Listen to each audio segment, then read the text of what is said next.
Space is the ultimate destination for a set of tiny satellites that could show engineers new ways to build satellites in the future.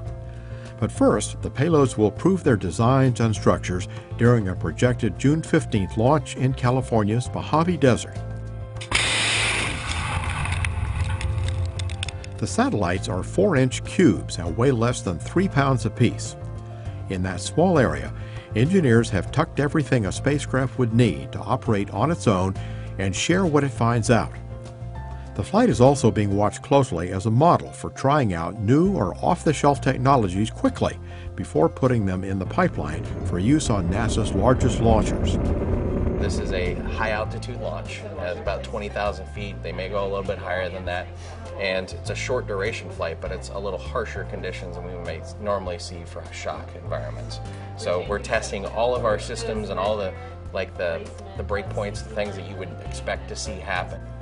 There are 4 payloads going up on a small rocket designed specifically to the unique demands of the small satellites, which are commonly called nanosatellites or CubeSats. One, called PhoneSat, was built by NASA's Ames Research Center out of a smartphone.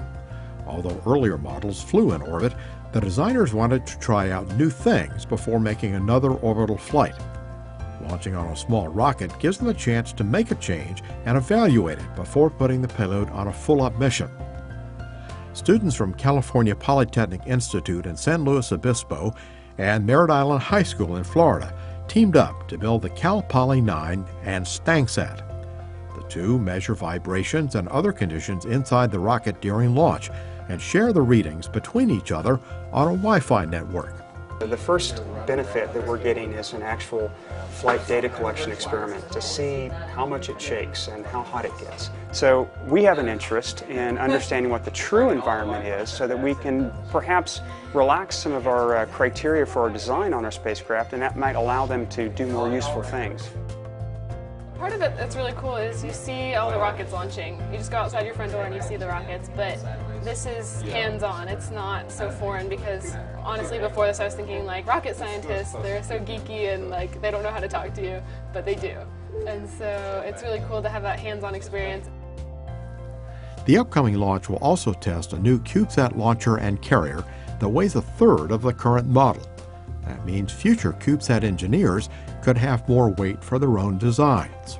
We also are developing a new low-cost deployer for NASA, where we're really trying to bring down the mass of the deployers because for a NASA primary mission, mass is not really an issue. But for these nanosat launch vehicles, it is. So if we can save 2 or 3 kilograms on the deployer itself, that's a tremendous savings. An experiment from participants in NASA's Rocket University will also evaluate the launch vehicle conditions throughout the flight. Rocket University is a professional program by the agency's engineers to develop technical expertise outside their specialty areas. CubeSat's success at this point could clear the way for more such spacecraft missions that scientists say could have a big impact on how satellites are designed in the future and what kind of stresses they actually face during the climb into space. A lot of the payloads on this mission are monitoring the launch environments. So they're monitoring pressure, temperature, vibration.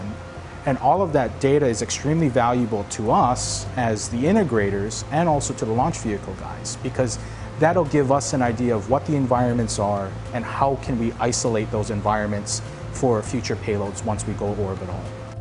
The launch is the second operational flight for the Garvey rocket, a liquid fuel booster that returns safely to the ground under a parachute to be used again. A safe landing also will allow the CubeSats and research payloads to be evaluated and potentially fly another mission.